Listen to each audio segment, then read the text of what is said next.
The last couple of weeks have been absolute chaos for me and my family. My youngest son broke his arm, ended up having to have surgery to repair it, and so many other things going on. One thing that hasn't been happening is news, especially when it comes to No Rest for the Wicked. And I'm excited today to share that we actually have news about both the multiplayer 1.0 console and the class system. Now, while Thomas is not specifically giving out dates, the word soonish is coming up. We're going to talk about it in relation to the Game Awards, which is coming up here in December, and so much more in this video. So hello everyone, and welcome back, or welcome to the Wicked Weekly. It's been a couple of weeks since we got to sit down and go through this massive dev Q&A about the state of the game. And there's some really actually exciting things, especially for the diehards that are just actively waiting for the co-op multiplayer update. But for those of you who are also just waiting for news, thanks so much for checking out this video. Let's not waste any time.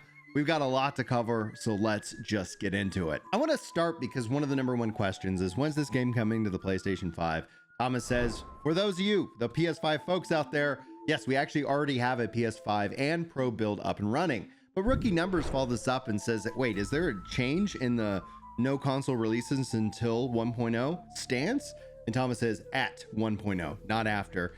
This wasn't a change that they planned, by the way. This is just a part of the development process, full stop. So it's exciting to see that. He goes on to say the only real hurdle with consoles right now is just memory. Now, PS5 isn't an issue, but Xbox Series S and the Switch 2 are, since they just have way less memory than they have on their huge handcrafted open world without loading screens. So there is still some quite a bit of optimization that needs to happen so that they don't crash on Switch 2 and the Series S. And speaking about optimization, one of the things I've been testing, if you guys can see here, is the new Xbox ROG Ally. I've been very much enjoying this, and while this video isn't a review of it, No Rest for the Wicked running on it. I've been testing this also on Steam Deck. Performance wise, there's definitely a lot to break down, so hopefully I'll get a video out on that for you guys sometime here in the near future. But there are big things. Optimization, like I've said to you guys numerous times, is going to be a constant battle, and what better time to battle than right now in early access. But we still got more to cover. Let's get back to it. But for those of you who are still wondering if is now a good time to jump in, Thomas does go on to continue to reiterate there is not going to be another wipe until 1.0. So multiplayer, combat, all of that, your characters are still going to be there. We'll talk a little bit more about that later in this video. And if you guys want to just go and read all the things that he has posted without having to listen or see my face, you can go check out this link here in the description. It's going to take you over to the official page where Zach the Slack has documented all of these messages for you guys today as well. So good job, Zach. And yeah, if you're sticking around with me, thank you as well. So the official kickoff here, a couple minutes into the video, Thomas writes, folks, we're still hard at work at making sure multiplayer is stable. We still get some crashes and are tuning stuff all the time. So currently running longer period playtests so we can check if our scaling values, economy, progression, etc. hold up in multiplayer.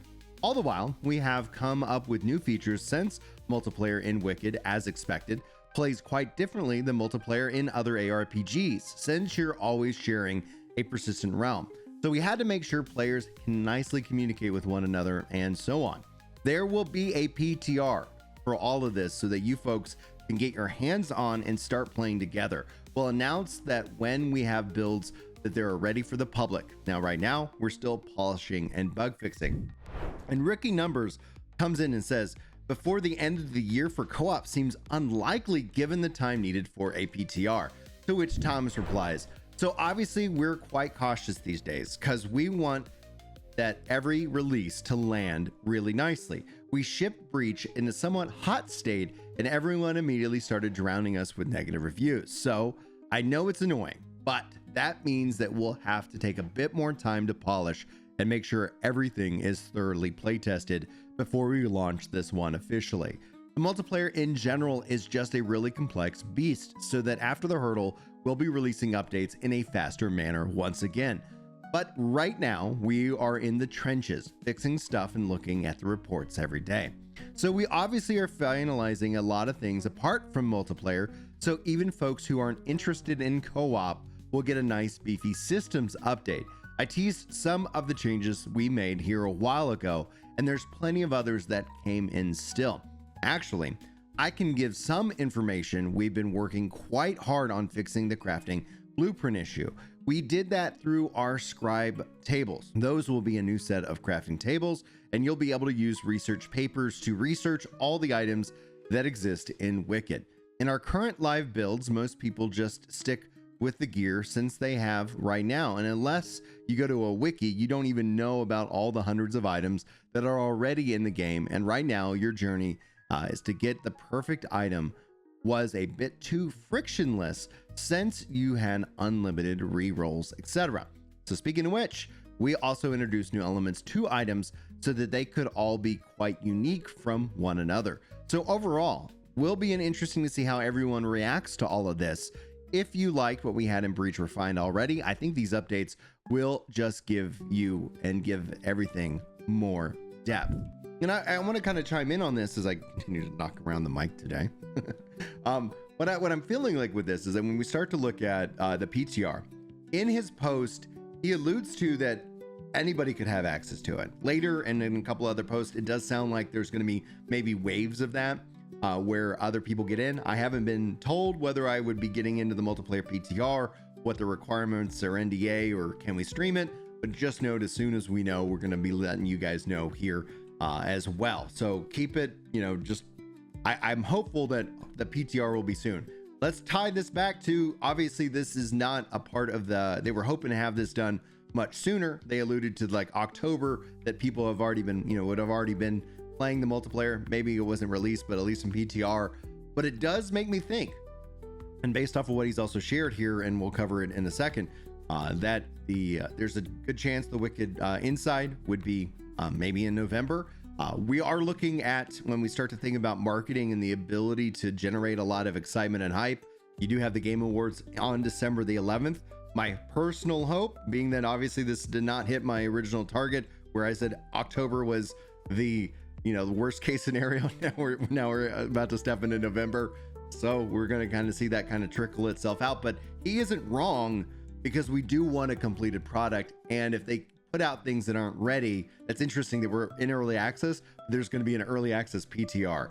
You can let me know if there's any other game that's ever done that ever, but honestly, I want them to have as much success. This game is an absolute joy to play, and I really want to see them successful, and this is a part of the plan. But my hope is that maybe PTR in November, and then essentially I would say they could market that the multiplayer co-op update at the Game Awards, which would get a much bigger, broader audience than I can ever hope to reach here on this channel. So thank you for being here, but we got way more to cover. Let's go on.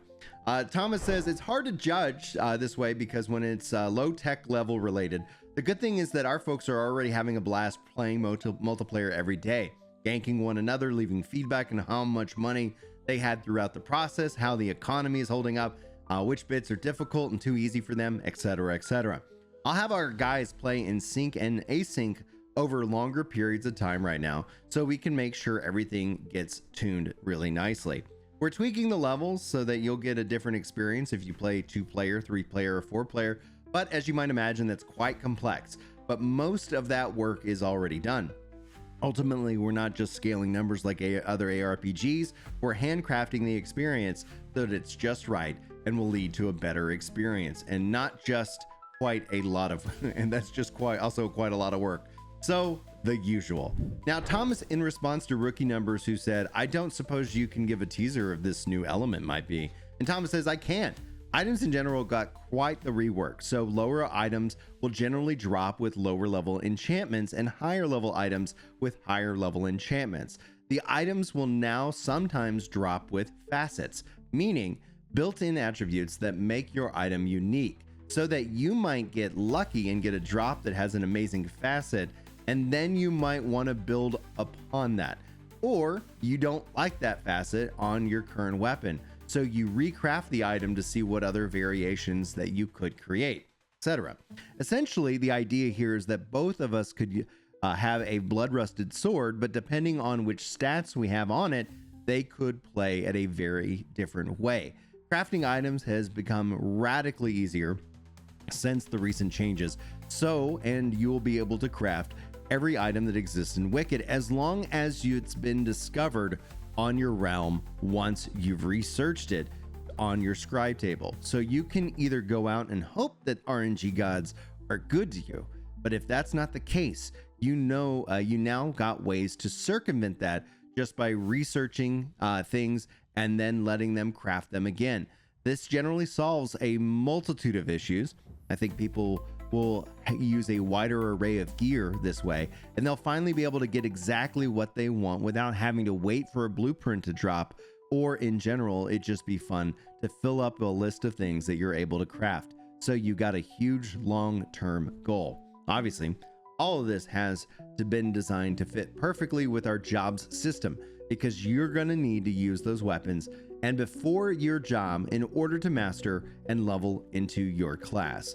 There is just a ton of going on under the hood in general. The goal is obviously that if you at all like Wicked already, all this stuff will just make it better and better and better. For a 1.0 release, everyone expects us to release another masterpiece, and we're aware of that. But let's dive more into y'all's questions and answers. Rookie Numbers writes, one of the big things that has filled hours of being difficult trying weapons, I really hate Demon's Key. So it sounds like these new item changes are going to keep me very busy. And Thomas replies, yeah, it'll be way more straightforward to try all the different kinds of weapons. And he says, until they introduce the job system into our live builds, you'll still have to deal with the attribute requirements though.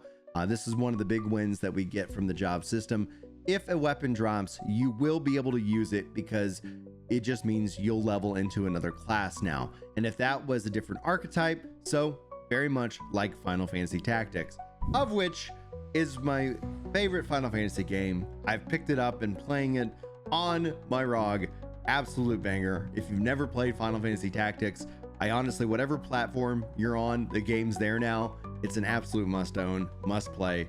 And I think it will help give you some insight into the state of what he's thinking about with the job system. So if you've never had the opportunity to play it, go pick it up. Not sponsored in any way. Absolute freaking amazing game. SBAM writes, will we finally get a roadmap to 1.0 after the co-op release? Would help clear up the uncertainty of what and mainly when stuff would get released. And Thomas says, when is always difficult to answer since we want to polish it until it's right. You saw what happened when we shipped Breach, and in some hot state, we are not going to do that again. So I'd rather have you folks be a bit anxious than have to wait a tad longer, and then you know that you're getting a banger every single time. I think that quality over quantity is going to be something that works out in their favor. However, hearing that, we're all hungry. We're all ready like that. Let them cook. The steak is cooking. Let them cook. But man, I'd take a cracker right now. Like, can we get something for the table, please? A little bit of food. At least we have these updates from Thomas. But man, I cannot wait to go hands-on with multiplayer. Anyway, Myth writes, will the affixed mod pool be touched? Maybe removal of unrepairable. Thomas says, yes, of course. There's also higher tier gems now. I don't know if that's a confirmation unrepairable is getting removed, but just note that overall, all of this looks like it's getting touched, and multiplayer is going to be a pretty interesting beast. Art A writes, thanks for all the information. I have questions about the trading system. Will it be available from the very beginning of the game, or will it unlock after a certain stage? If trading is available from the start, won't it disrupt the balance of the first playthrough? You will have trading websites similar to that on PoE. And Thomas writes, you can actually trade with other players right from the very second you start. The prologue on the ship will be single player since we're doing a lot of the tutorials there. But once you wash up on the coast, you can literally walk up to another player and press interact in order to get a menu, and then you can expect them, trade with them, etc. No restrictions. And honestly, I love this. I know that there's this theme park MMO, and I'm not saying this is a theme park MMO, that's all about this vertical chase. But I do believe in player choice, economies, and that let players kind of create their own fun. If you want to do that, great. It's your choice. I'm not being tied down. Now, I know sounds controversial to some, it's up to you. Hopefully this isn't a deal breaker for the game for you, but I'm glad that it's not something that you can't access right away. I like the idea that I could, you know, obviously there's tier levels and restrictions, but to be able to have my kids jump into the game and be able to kind of like, yo, let's just power you guys up and let's go kick some monster butt, you know, that's what I'm looking forward to. I appreciate them giving me that option when I sit down and play with you guys. Anyway, Silas writes, by the way, Thomas, would love to see you guys here more often. And Thomas says, I'm so sorry about all that right now. They're obviously just streaming heads down during the playtest and fix as much as possible. Now, he goes on to say soonish a little bit. I wanted to bring these things two together. When he talks about the Wiccan side, he says that they're going to have one soonish to go over detail. And they're also going to have the first people to test the multiplayer on PTR soonish. So it's going to be fun to have you all try it out and about your time adventuring together. I think these things might go hand in hand, if not one before the other, but that's where I'm thinking, yeah, PTR maybe in November, if that's at all possible. Again, it's all about making sure it's right, but there is another opportunity coming up in December in terms of marketing and getting more people to check out the game, which is in and of itself is soonish. However, it'd be interesting to see if they do. Well, anyway, we'll have to play around with the timeline when all that gets closer. Art A goes on to say, what will happen with their current characters and their items? Given the number of changes, is a wipe possible? Now, Thomas already confirmed that that's not happening, but he says it's really up to you, meaning he feels like the best way to play the game is with a new character, a fresh start. However, your characters, they're all going to be there. But if you want to make a new character and start fresh, then yeah, the choice is up to you. Obviously 1.0 will be a wipe for all of us, the final wipe of the game, but a big kickoff, a big starting thing for this like epic adventure and journey that we're all going on together. Thomas goes on to say that 1.0 will finally also complete the first huge chapter.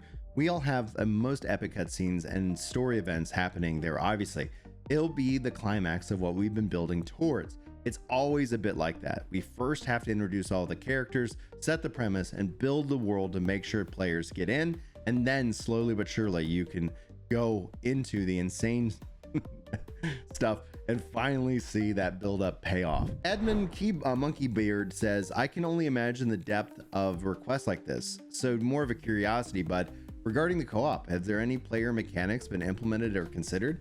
Like being able to pick one another up, throw another, double attack an enemy, or dodge double damage, anything like co-op actions during play. Thomas actually goes on to say, that's actually still what I'm currently on, funny enough. Right now, our playtests have already been interested since due to friendly fire being always on. So not only you want to play in a way that everyone just gangs up on one enemy, since you'll hit one another. So in multiplayer, you'll have to communicate a bit and play fully.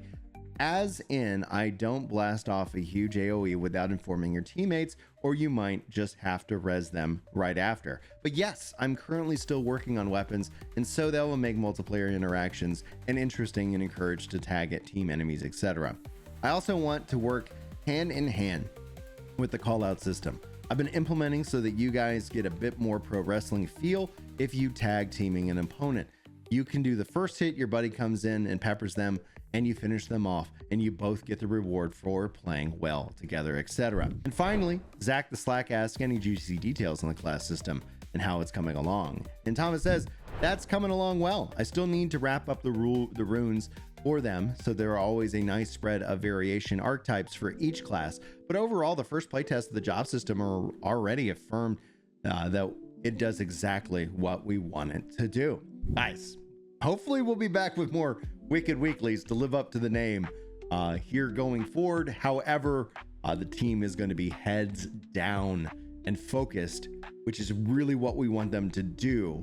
More action, less talk, but talk does help. It does kind of help bridge the gap. As the information breaks, I'll be sure to bring it to you guys here first and foremost as soon as I can, despite all the crazy life things. But we're gonna wrap it up. We're gonna try something a little bit different. I like to do message of hope videos, but we'll wrap up this with a little outro, and then we'll be back for that, and you guys can let me know if the transition works or if it doesn't. But thank you so much for watching. I'll see you next time. Bow. All right, so this has been a tumultuous month for me. I don't know if anybody out there is feeling it. It just feels like there's just so much going on. It's very hard to catch your breath. If you guys follow my MMO channel, like New World's shutting down, that's a massive disappointment. There's a lot of things that it's like, man, it feels like there's just been an emotional roller coaster. I feel like in my personal life, the sense that it's just like you're struggling to kind of catch your breath. Like there's just so much, it feels like, going on, and I'm dropping so many balls, right? And that's just, I think earlier I realized halfway through recording, I had my headphones on. So like, what's going on? Obviously you haven't seen a lot of content from me. And while I love making content, there really hasn't been a lot to talk about. We're still waiting for Light No Fire. We're still obviously waiting for the multiplayer update for this game.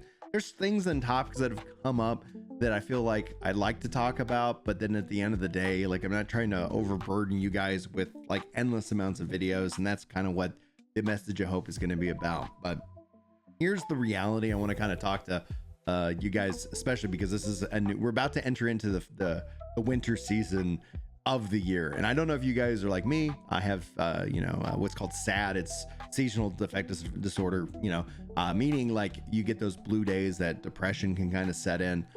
So for me, it's important to focus in on vitamin D, exercise, and doing those things.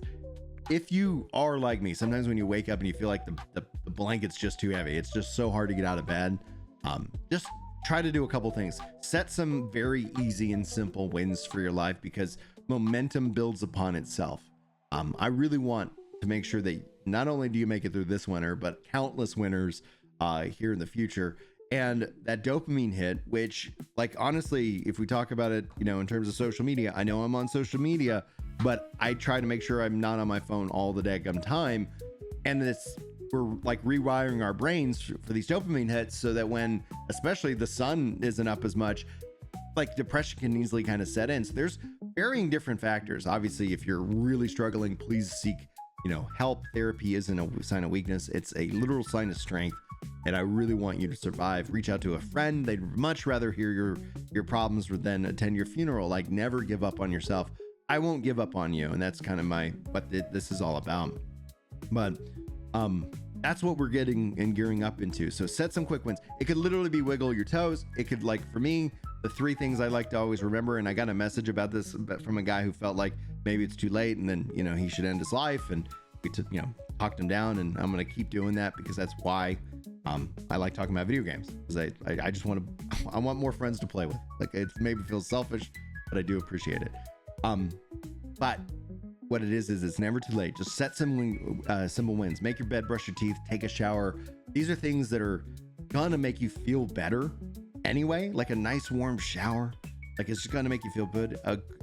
You brush your teeth, it feels nice and clean. You walk through your bedroom and you see your bedmate, and you just feel like these are ways that we can reprogram our brains, and you can start to build upon that momentum. So don't give yourself like monumental goals. I mean, give yourself a destination for sure. That might be a big one, but find small baby steps that you can kind of just break it up into small chunks to help continue to motivate you on that way. And especially as we get into the season, just know that you're never alone.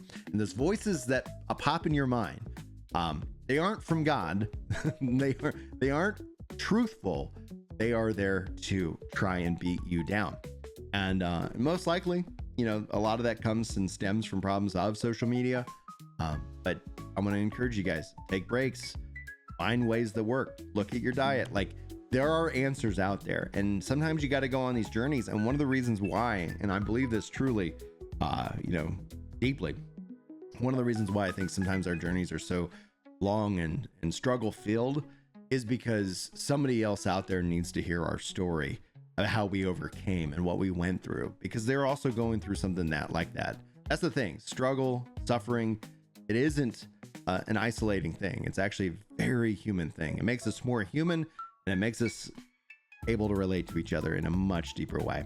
Anyway, guys, I appreciate you. This is now the official end of the video. Let me know what you thought about the transition piece. Very curious. I kind of like it, just in theory, but this is the first one we're doing it on, so we'll see. If you guys made it all the way to the end of the video, thank you so much. Look forward to having these conversations with you about life and gaming and so much more. But thank you again, and hopefully I'll see you in the next thing. But until then, take care. Pixel packed mornings, controller in hand, 6 little codes. partners ready to stand. Rosaries hang where the headsets lay. Faith and frames per second lead the way.